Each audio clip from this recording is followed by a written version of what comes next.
So this, no one even knows.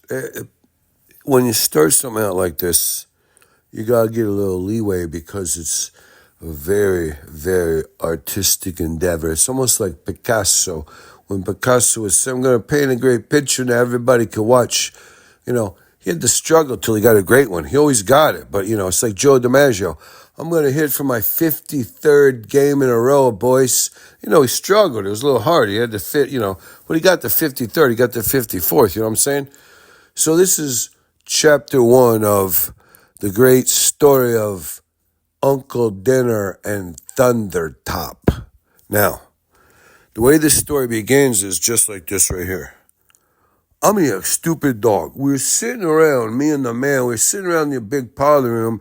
We weren't watching nothing. We were mesmerized. We were trying to do a little bit of, what do you say when you breathe in one way, you breathe out the other way on Netflix or the Casillion Zone or Instagram. They say, follow the bouncing ball like they used to follow the bouncing ball to sing along at the movie theater. Now they're following the bouncing ball to teach you how to breathe. Breathe in when the ball goes up. Breathe out when the ball goes down. You see what I'm saying? We were kind of doing some of that crap in the big parlor room. I don't even know if we were watching. I think we were on the laptop. It wasn't the big RCA. It was a laptop. The man says, holy crap, what was that? And I didn't even think about what would happen. I didn't understand. I was trying to scratch my ear. My ear was a little itchy. I was trying to scratch my ear, like a dog would kind of almost, try to rear back and scratch his one right ear with his right paw, and it's kind of gross. You have to spread your butt cheeks and kind of like smush your anus right on the carpet to try to get to that position. It's disgusting. It's like yoga. It's like downward facing dog. It's like ass crack spreading ear itch. You know what I'm saying? But anyways, I thought, did the phone ring?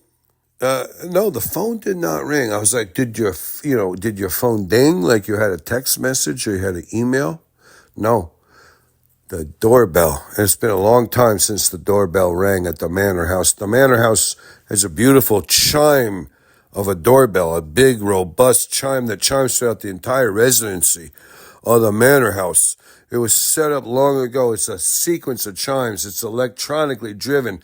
It's electronically triggered. But like that doorknob, even though it's underneath a giant spacious porch, it's like 30 yards before you get to the weather, back tucked against the house, but it's outside the dew, the humidity, the change in air temperature of western Kentucky. You know what I'm saying? So anyways, when that thing, we hadn't heard it in a long time. We were like, oh my God. The man looks at me and goes, the Avon lady. I was like, no, there's no such thing as the Avon lady anymore. Avon lady. He goes, the Amwar girl, like the girl who sells the bathing suits. I was like, they don't even exist anymore. He goes, the brusher brush salesman? The brusher brush salesman? I said, no, they don't exist anymore. He goes, oh my God, it's the Encyclopedia Britannica salesman? I was like, man, how long has it been since the damn doorknob rang? I mean, geez, no. He goes, is it the vacuum cleaner bag salesman? I was like, oh my God, what are you talking about? He goes, every time, like twice a year, the vacuum cleaner salesman would come over to sell my mother at the Manor House some vacuum cleaner bags, and he would literally hose my mom. My mom and the vacuum cleaner salesman loved it. Twice a year when he came over to sell the vacuum cleaner bags, my dad was never I'm just telling you, dog. My dad was never whatever you say it is. He never understood it. He was never in on it.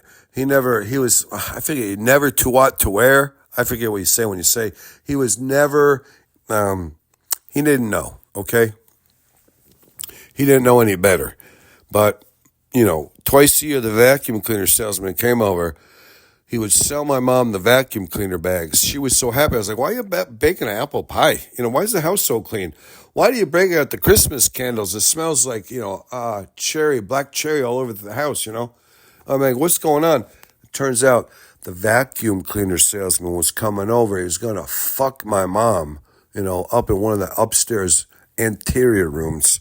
I didn't know it about it at the time, but, dog, it got to be, The dog was like, no, the man. This ain't walking down the memory. The vacuum cleaner salesman is long gone. Vacuum cleaner salesman passed away in 1987, okay?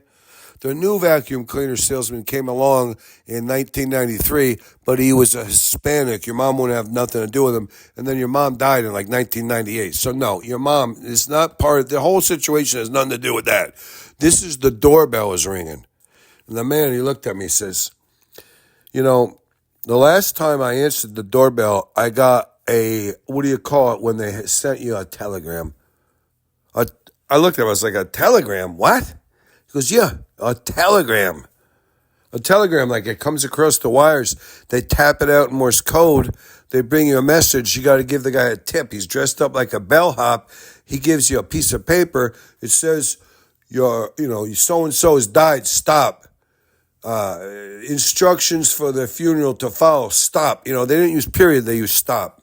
That's how you knew it was I don't even know if telegram is the right word to say. It was but you had to tip the guy. He was dressed up like a bellhop. He knocked on your door. He rang the doorbell.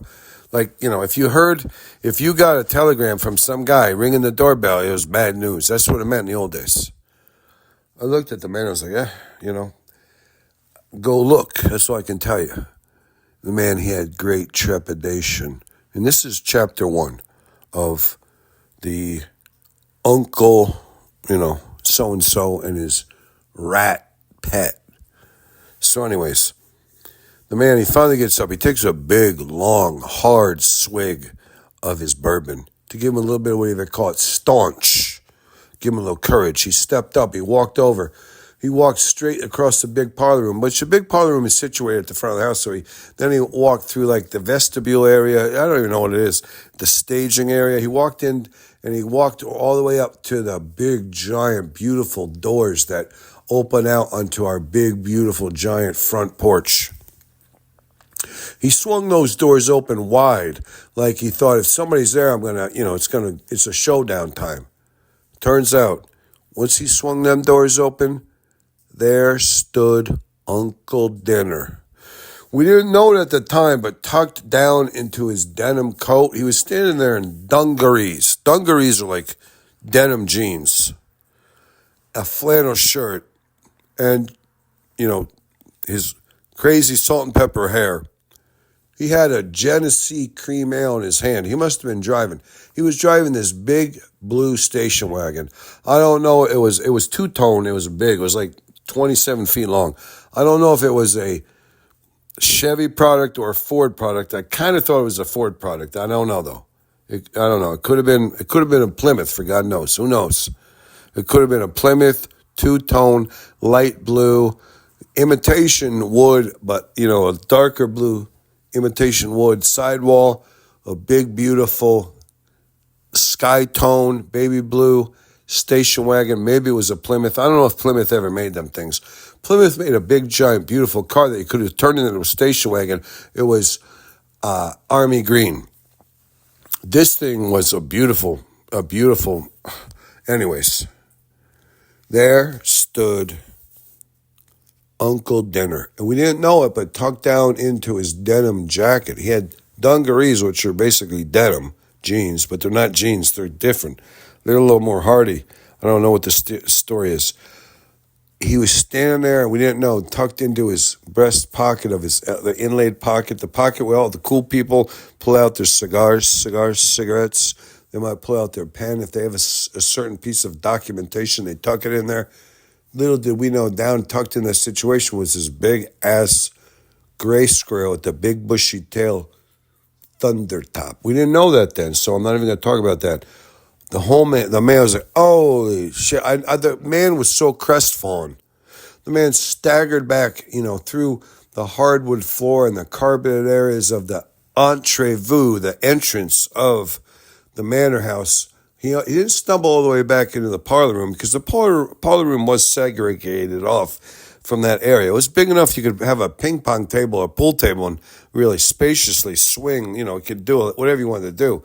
You could really rear back and have a big, giant backwards thing. You could play cricket in this, whatever you say, the entrance, the entrevue area, the vestibule. the area you stepped into. Once you stepped inside the manor house, you had a big, spacious area to get acclimated to the manor house, to to take off your coat, to hand it to some of the servants. We didn't have servants in our days, but in the old days they would have servants. That's what the area is so big and spacious for. So the servants had area to do their job. And anyway, it was Uncle Dinner. And Uncle Dinner, he says, "Holy crap, I cannot believe onto the primary course of naturalistic events. Here we are. Here we are, the man. Oh, my nephew, the man. You little son of a bitch. Ha ha ha! Ha ha!" And the man was quaking. The man's knees started knocking. And he was like, "Uncle Dinner, I thought you passed away like 6 years ago." And Uncle Dinner laughed and said, "Ah ha ha ha ha! Oh, you are one stupid bastard, but you always were, you oxygen deprivation, half-retarded son of a bitch, onto it. Onto the primary course of naturalistic events over here. Oh, you are one stupid bastard, but whatever. I love you. I love you, little nephew, the man. I love you." And the man, he stood up. He got a little broad-chested. He stood up and he gave his big, ginormous Uncle Dinner an embrace and a hug and a pat on the back. He said, "Uncle Dinner, I'm so glad to see you. I'm so glad it's you, Uncle Dinner. I don't know who was ringing the doorbell. I thought maybe it was the man from Western Union bringing me a telegram. I thought maybe somebody died over here, you know what I'm saying?" And Uncle Dinner looked at him and said, "No, I mean, somebody may have died, but nah, this is me. I'm here. And could you do me a favor, my nephew, my beautiful, strong, gorgeous nephew? Could you show me to my chambers? Could you show me to my rooms? Could you show me where I need to throw my bags down?" And Uncle Dinner was like, "I'm here. You have no choice but to extend me your very best hospitality." And the man knew right then and there. He's like, "I have no choice but to extend him my very best hospitality." And he was like, yeah, follow me. Follow me. I'm a young stupid dog. I didn't even get up when Uncle Dinner came there. Uncle Dinner shot me like a sneer. Like, what's this stupid dog? He doesn't know how to get off the couch when Uncle Dinner comes. When you have a big prominent guest, the dog doesn't know how to get up off the chair, up off the couch. He doesn't know how to stand at attention. He doesn't know what it means when a prominent guest comes over. And the man, he ignored the whole thing. He started walking away. He started looking for a staircase. There's 2 or 3 staircases he could have gone up to lead to the boudoirs sections of the manor house, the boudoirs. But anyways, that was the beginning of, this is the end of chapter 1. But this was chapter 1 when Uncle Dinner came to call. And, whatever. I think it's going to be entertaining. It's definitely, I definitely don't think we're going to have to worry about getting any strikes.